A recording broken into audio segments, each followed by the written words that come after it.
Okay, finishing up chapter 12. Remember, the first half of chapter 12, we focused on three functional groups: alcohols, ethers, and thiols.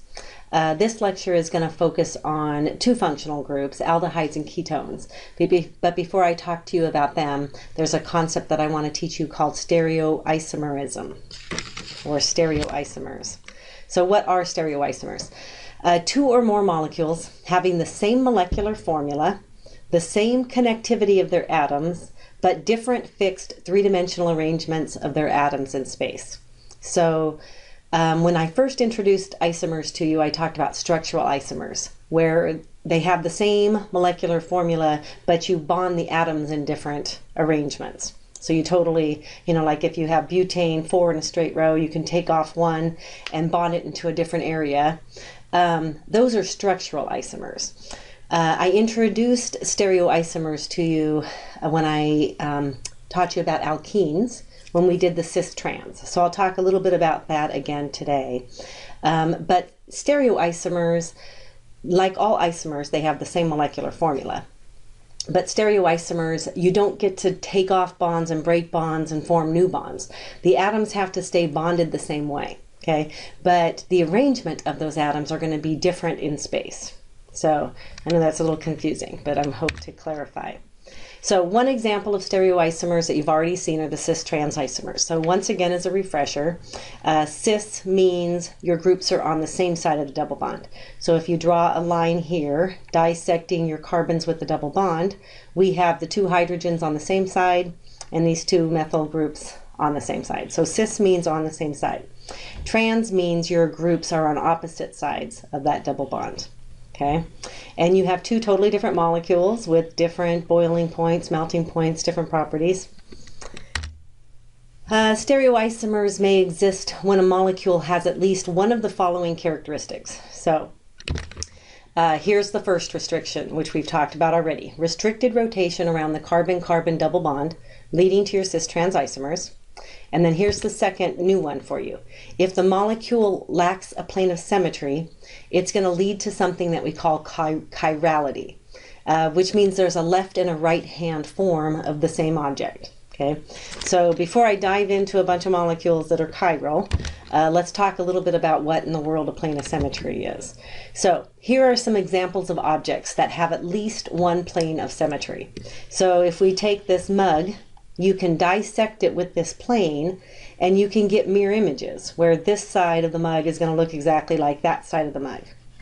If we look at this ladder, it actually has several planes of symmetry. We can dissect it lengthwise, where the front and the back half will be mirror images of each other. We could, let me count the rungs here, 1, 2, 3, 4, 5, 6, 7, 8. So if I cut right in between 4 on the top, 4 on the bottom, that would be a plane of symmetry. The fork, I think only has one plane of symmetry that I can see, and that would be dissecting it straight down this way. You wouldn't be able to dissect it this way in the plane of your computer because the fork is concave back. So you'd have to dissect it lengthwise this way. You had 2 prongs on one side, 2 prongs on the other. Table, you can go, horizontally, vertically, probably diagonally maybe, depending upon the shapes of those legs. The shovel's kind of like the fork. The only one I can see is dissecting it just straight down the middle this way. So all of these objects do contain at least one plane of symmetry. So in terms of the word chiral, these do not lack a plane of symmetry. Okay, so these objects here would not be chiral. To be chiral, it has to lack a plane of symmetry. Okay, so molecules with a plane of symmetry. This might be a little harder for you to see. But if I had methane, if I had built methane out of a model kit for you, we could actually cut it down. We could cut it between this hydrogen, this carbon, and this hydrogen. And then we would have one hydrogen behind, one hydrogen in front. And it'll have a plane of symmetry. Same thing with this molecule here. This one has a plane of symmetry. I'm not going to take the time to try to describe to you where that plane of symmetry is, because I'm going to show you a trick in just a little bit that makes it easy for you to decide if a molecule has a plane of symmetry or not. So just know that these two examples do contain a plane of symmetry. Because they have a plane of symmetry, it means they are not chiral. here are some objects that lack plane of symmetries. For example, a hand. There is no way to dissect a hand where if I, dissect it this way, the front half is not going to look like the back half. Okay, I can't dissect it this way because here I have knuckles on this side and fingerprints on this side. So your hands lack a plane of symmetry. Same thing with your foot and your shoe, if you have a right shoe and a left-footed shoe. Your ear, no way to dissect that to where you have mirror images of each other. So all of these objects lack a plane of symmetry, so all of these objects, in terms of a molecule, would be considered chiral. So I know these are new words, so I'm trying to use them a lot so you can get used to them. This is an example of a molecule that lacks a plane of symmetry. Okay, and let me grab my pen. I have a slide coming up that's gonna say exactly what I'm saying here, but it can't hurt to see it more than once. So here's going to be the trick. If I give you a molecule and I say, does it contain a plane of symmetry or does it not? You are going to look at your carbons. If you can find a carbon that is bonded to 4 different groups, so I've got a group here that is an ethyl group, here's a methyl group, here's a hydrogen, and here's an oxygen. These 4 groups around this carbon are different. So we would say this molecule lacks a plane of symmetry. Okay? Because it lacks a plane of symmetry, we would say that this is a chiral molecule. Okay. And then to be more specific, this here would be the chiral carbon. The carbon that is bonded to 4 different groups is called the chiral carbon, and any molecule that has at least 1 chiral carbon in it makes the whole molecule chiral. So this molecule is chiral because we found a carbon that was chiral. So what is chirality? Any object lacking an internal plane of symmetry is called chiral. This means it can exist in 2 different forms, either the right-handed form or the left-handed form. And we tend to label those right-handed forms and left-handed forms with this positive and negative. We're not going to get that far into it in this class, so I'm not going to have you label anything positive and negative. But sometimes you'll see that in front of the name of a molecule, and it's letting you know, is it the right-hand form or the left-hand form? Okay. These objects are mirror images of each other, just like your hands are mirror images of each other. So this hand looks like this hand, but they're different. There's no way I can make these hands be the same. So they're different hands, a right hand and a left hand, but they're mirror images of each other. To the untrained eye, these 2 forms may appear identical, but we all know, if we've tried to put a left-handed glove on our right hand, that they are not identical. There is something called the superimposability test that we use to help us figure out if a molecule is the right hand and the left hand form, if a molecule is chiral. So a superimposability operation may be used to determine how the objects are related to each other. Either are they the same object or are they stereoisomers of each other. So the mirror images of chiral carbons cannot be superimposed. So this is the trick that we use. When the hydrogen, let's look at this molecule here for a second, the one on the left. We've got a carbon in the middle, hydrogen on the top, chlorine, iodine, and bromine. And do we all agree that over here I have the mirror image of that? So the chlorines are back, the purples are coming out towards us, hydrogen up, and the bromines to the left. So here's my 2 images. If I took this image on the left and I brought it over here too on the right, what I'm trying to decide is, are they superimposable? So what they're doing is they're laying these 2 objects on top of each other and trying to decide if there's any way that they can make the front one look exactly like the back one. Okay, and you can't. I don't know if you can see it here, but there's no way, since the green and the orange don't line up here on the left and they don't line up over here, we would say that these are not superimposable. And that's going to be true for chiral carbons. If you have a chiral carbon, the mirror image will not be superimposable. So I put together 2 models of this, just in case you're having a hard time following that on the slide.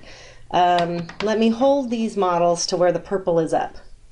Do you agree that they are mirror images of each other? So I have the orange balls pointing to you, the yellow balls pointing to me, and I'm holding on to the blue ball. So we've got these mirror images. If I tried to line this molecule on top of this one, to where, and this is going to be hard to show you, but I've got the purple both facing to you. Is there any way I can line them up to where they're superimposable on top of each other? So I'm looking at the yellow balls now, and I have the yellow balls lined up, but notice the red ball is a red in front and a blue in the back. I cannot get these two to be superimposable on each other. So since it fails the superimposability operation, we would say these lack a plane of symmetry. Another word for that is they are chiral. Another word for that is these are stereoisomers of each other. These are not the same molecule. Okay? The quick way to see that would be to say, I have a carbon, the black ball. Is it bonded to 4 different groups? Yes. So that means this carbon is a chiral carbon, which means this molecule is chiral, which means its mirror image is a stereoisomer of this one. These are not identical molecules. Okay, I knew that's a whole bunch of new vocabulary words for you. So, the positive and negative form of the same molecule are non-superimposable mirror images of each other. These molecules are called enantiomers. So, the word stereoisomer can be broken up into 2 subgroups, either the cis-trans isomers or enantiomers. So these molecules, which are stereoisomers, are also called enantiomers. Okay, new word. Any object containing a plane of symmetry will have a mirror image that is superimposable, and therefore it's going to be identical. Because everything has a mirror image, right? So you take the mirror image of an object. If it's superimposable, then they're the same object. If they're not superimposable, then they are enantiomers or stereoisomers. So if they're not chiral, we call them achiral. So an A in front of the word means it's not. So achiral is not chiral. Achiral structures are superimposable. When the mirror image of an achiral structure is rotated, the structure can be aligned with the initial structure. Thus, this mirror image is superimposable. So let's look at this molecule here. And then we've got the mirror image of it over here. If I rotated this one, I could actually get it to look exactly like this one. Okay? An example of that, so if I wanted to make an achiral molecule, I have to make it so that it does not have 4 different groups. So I have 2 yellow balls on this. So it instantly becomes achiral, because to be chiral, it has to have 4 different groups. So what did I take off of that when I took the purple off? Okay. So, mirror images. I don't know how well you can see this. Hopefully this works. Mirror images, and it is superimposable. So actually, wait, I do not have that as a mirror image. Let's try this again. Holding on to the blue balls. Mirror image. I can superimpose this by flipping this guy around. By rotating him, I can actually get this to superimpose. I can line up everything. So 2 yellows to the left, blue to the right, red's pointing to you. This is superimposable. Since they're mirror images that are superimposable, we would say they lack a plane of symmetry and they are not enantiomers. This is the same molecule as this one. These guys are identical molecules. Okay, this is a receipt. I think this is really cool. A friend of mine had gone shopping and his grocery receipt had fallen onto the ground and it had fallen flipped over. And as he went to pick it up, he noticed, so if you're looking at this right here, he noticed a word that he could actually read. All these other words, if you look at this bottom half, are hard to read because they're flipped around the wrong way. But if you look at the word check, you can actually still read it, even though this has been flipped over. And so my question to you is, what is special about the word check that it is the same even if you flipped it over the other way? And the answer would be is that the word check has a plane of symmetry, an internal plane of symmetry. If I cut the word check in half like this, oops, not very straight, the top half is going to look like the bottom half.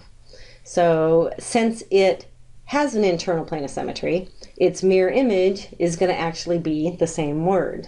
So I think that's kind of cool. So chiral molecules, a little bit about chiral molecules. Most commonly determined physical properties of your positive and left-hand forms are going to be the same.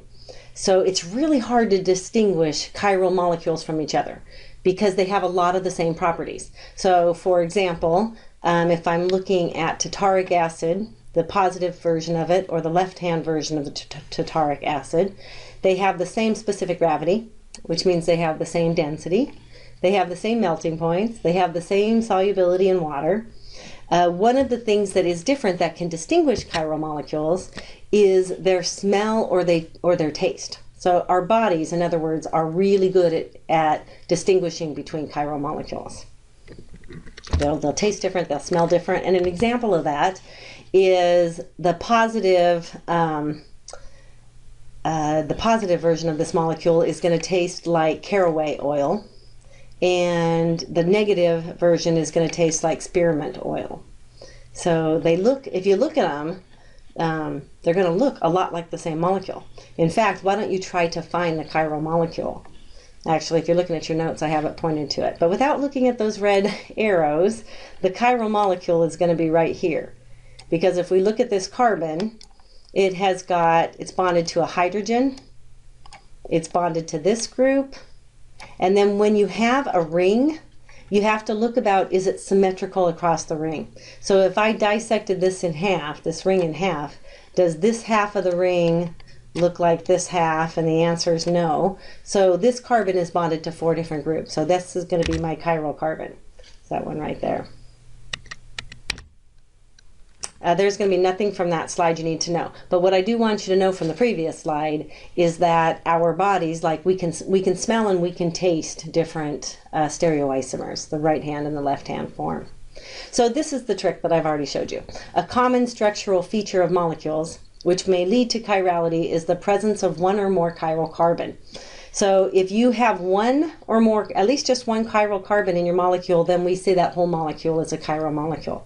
And you're going to know you have a chiral carbon. So here, this carbon is chiral because I've got 4 different groups bonded to it. So where A and B, C and D do not equal each other. That is going to lead to a chiral carbon. So here is an example. How many chiral carbon atoms do each of the following molecules contain? So let's give this a try. For starters, I'm going to work through these molecules and look at just the carbons and throw out the ones that I can see real quickly are not chiral. So I see this first carbon, and I can tell right off the bat he is not chiral because 3 of the things bonded to him are hydrogen. Okay, so we're going to throw that one off. It's got to have 4 different things bonded to it. This one, if it has a branch, I have to look at it a little bit more carefully. So I'm going to come back to this one. This carbon I'm going to throw out because 2 of the things bonded to it are hydrogen. And I'm going to throw this one off because 3 of the things bonded to it are hydrogen. So I'm hoping that I'm kind of showing you some tricks, that if you've got 2 or 3 hydrogens on it, don't even bother looking at it. This carbon I have to look at kind of carefully. What I recommend doing is taking the hydrogen that's always written in the big long chain and bringing it out of the chain, because then it's a little easier to look at this. So I've just taken this hydrogen here and brought it down. So what do I have bonded to this carbon? I have a methyl group on the left, a hydrogen down. Over here I have an ethyl group, and here I have a hydroxyl group. So are all 4 of these groups different? Yes. So right here is my 1 chiral carbon in this molecule. So the answer to this would be this one has 1 chiral carbon. If I look at this guy, okay, I instantly throw off my first one and my second one because they have more than 1 hydrogen.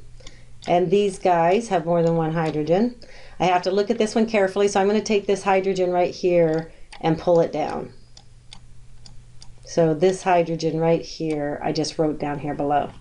So I circle what is bonded to this carbon. Ethyl group on the left, propyl group on the right, bromine and hydrogen, 4 different groups. So this is my chiral carbon, which makes this whole molecule a chiral molecule. Right here, we have a geometric shape, so we have to think through how many hydrogens. This carbon right here has how many hydrogens? And I hope you tell me that it has 2 hydrogens, because it only has 2 bonds to that carbon. It's hard to write with the mouse. Let me grab my pen. So I've got 2 hydrogens here, 2 hydrogens here. Oxygen likes 2 bonds, so it doesn't have any hydrogens coming off of it. This carbon right here, it has 3 bonds, so it must have a hydrogen coming off of it. So none of these carbons on these corners are chiral because they have 2 hydrogens. This carbon, however, is chiral because it has a hydrogen, a hydroxyl group, and then when you have a ring, you cut the ring in half, and this top of the ring does not match the bottom of the rings. So this is my chiral carbon. Drugs and chirality.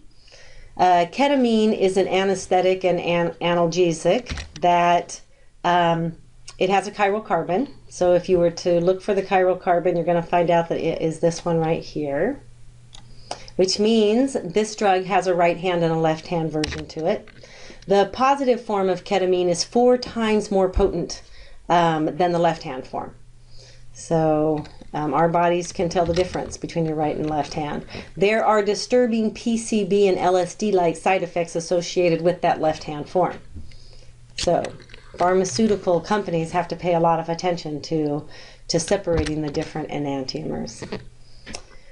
Another way to represent a 3-dimensional shape of a chiral molecule with 1 or more chiral carbons is to use what we call a Fisher projection. So I'm going to want you to be able to write Fisher projections of formulas, okay? So the way we do this, when you look at these wedged and dot forms, when you have this triangle that's blacked in, that means those molecules are coming towards you, okay? So this hydrogen and hydroxyl group are pointing towards you, and the dotted line means they're going away from you. So what we've got is we're kind of used to holding a tetrahedral. We were in lab, we were kind of holding it like this, 3 legs of the tripod down, 1 up. But I can also turn a tetrahedral in such a way that you've got, let me make the yellow ones. You've got 2 coming towards you and 2 coming towards me. So that's kind of the way they've got this drawn here, is they've taken that tetrahedral carbon here in the middle.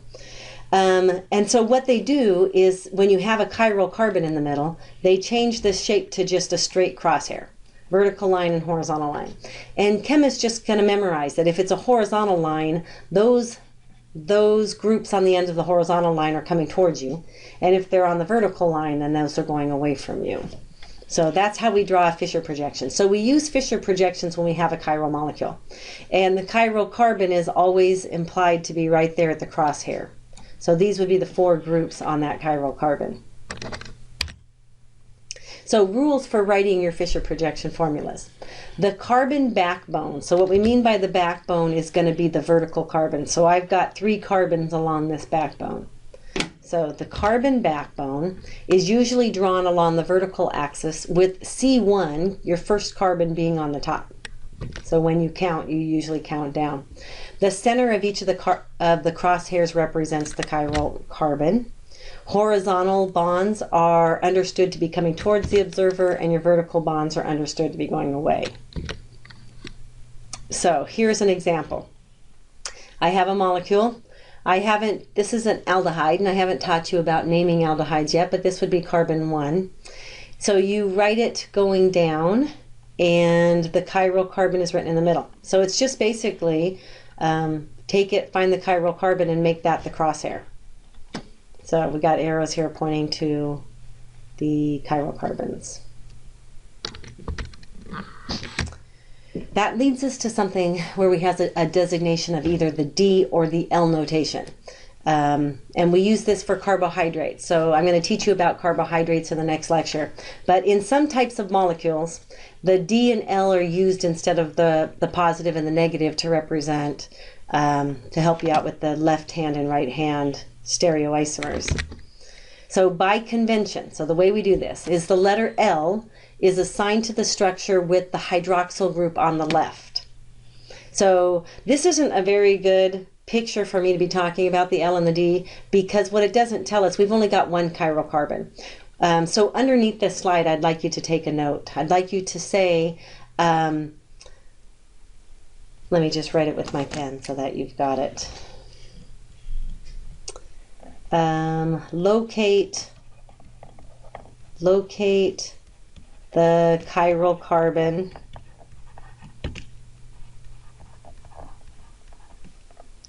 closest to the bottom.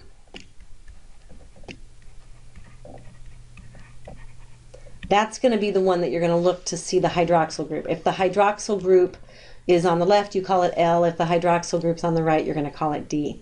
But if you had a molecule, so say for example, this one, where you've got several hydroxyl groups,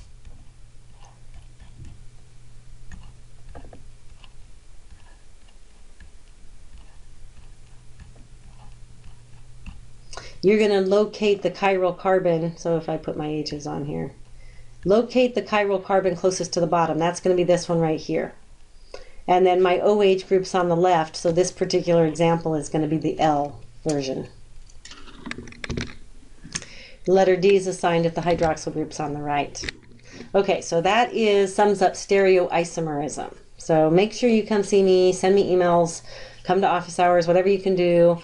If that was confusing to you. It really sums up, I know it's a lot of words, but it really sums up to, can you find that carbon that has 4 different groups, and then that'll be your chiral carbon.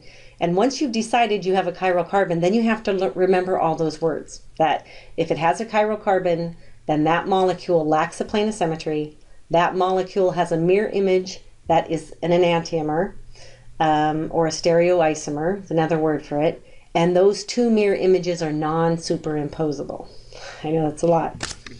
Okay, the last 2 functional groups we're going to talk about today, aldehydes and ketones.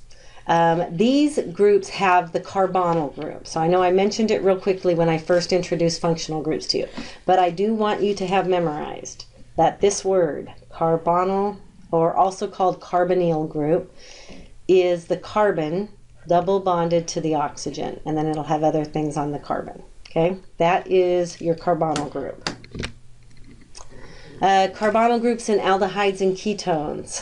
In an aldehyde, it is attached to at least 1 hydrogen. Okay, so aldehyde is this one here is formaldehyde. It's your simplest aldehyde. That one will have 2 hydrogens on it. Other than that one, you're going to recognize your aldehydes because it's going to have a carbon.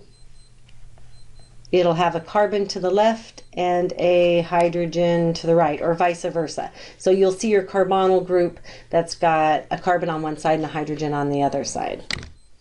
In your ketones, it's going to be attached to 2 carbon groups on each side. So this right here, do I have a picture of a ketone? This one's a ketone because my carbonyl group right here has got a carbon on the left and a carbon on the right.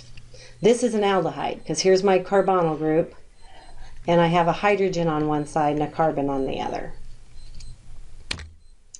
Aldehydes, okay, so I'm giving you just a little bit of information about the names, and mainly not because I'm ever going to ask you to name them, but because the name, when you see them, I want you to recognize it. If you see the name, I want you to recognize it as an aldehyde or a ketone, okay? So you're going to recognize your aldehydes because those are going to end with Al. Pretty close to an alcohol. Remember, alcohols end with OL, but aldehydes will end with an AL, and ketones are going to end with an ONE. So, for example, acetone. You know, if you've if you've removed fingernail polish with acetone or anything like that, acetone would be a ketone because it ends with ONE. Aldehydes, several aldehydes occurring in nature are used as flavoring for foods and fragrances. And here's a couple examples. This is benzaldehyde, and it is what gives almonds their flavor. And here is cinnamaldehyde, which is the flavor of cinnamon. So you want to be able to look at this structure and be able to see it as an aldehyde. So here is the carbonyl group. And this carbon is bonded to a hydrogen on one side and a carbon on the other. So that's how you're going to identify your aldehydes. And here is vanilla. This is the molecule that gives vanilla its smell and flavor. So here's a learning check. Classify each of these as either an aldehyde or a ketone. So if I look at structure A, here's my carbonyl group. And I've got a carbon on one side and a carbon on the other. So this one is a ketone.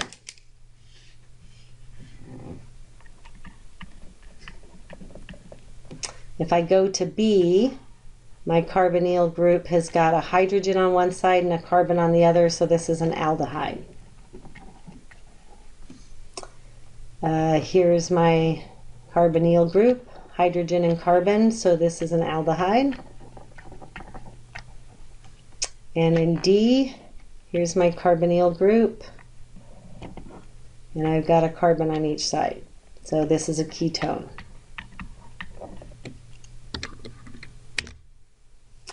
Okay, and there's only one reaction you need to know for aldehydes and ketones. And I hit on this one a little bit when I was teaching you about oxidation of alcohols. So when you oxidize an aldehyde, you're going to end up with a carboxylic acid. Now I haven't taught you carboxylic acids yet. Those are coming soon. Aldehydes are oxidized to carboxylic acids and can be reduced to alcohols. So if you start off with an alcohol, when you oxidize some alcohols, you're going to end up with an aldehyde, and then you can oxidize the aldehyde further and get a carboxylic acid. And then we're really only focusing on the oxidations, but we know that reduction is the opposite of oxidation. So you can take a carboxylic acid, reduce it to an aldehyde, and then reduce it to an alcohol. So that's what that's saying. But this is the only reaction you need to know. If you see an aldehyde, so we know that this is an aldehyde because here's my carbonyl group, hydrogen on one side, carbon on the other. This O in brackets means oxidizing agent.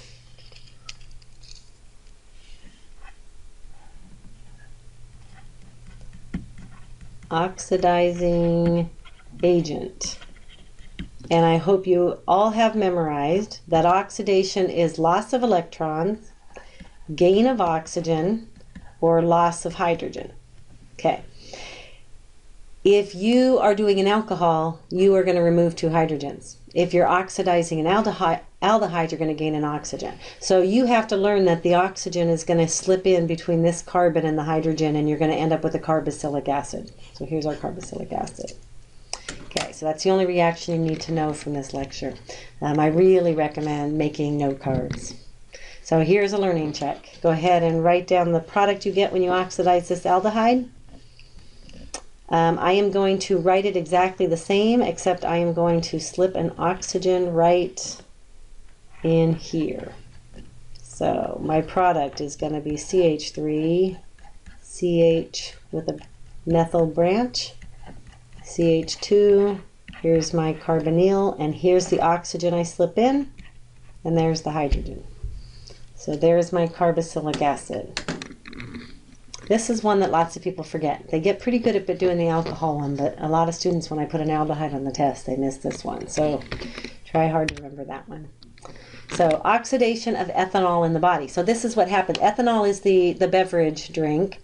And when you drink ethanol, what's happening to it in the body? Enzymes in the liver are going to oxidize the ethanol. So remember, oxidation is removing, since it's an alcohol, it's going to remove 2 hydrogens.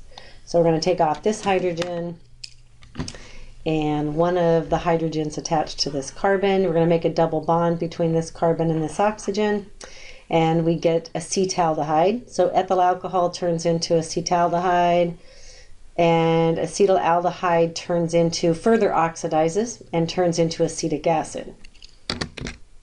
So the aldehyde product is the one that impairs our coordination. So a lot of people think it's the ethanol, but really it's when the ethanol oxidizes into the acetaldehyde that we start getting that impaired coordination. Blood alcohol over 0.4% is fatal. I just thought we'd throw that out there.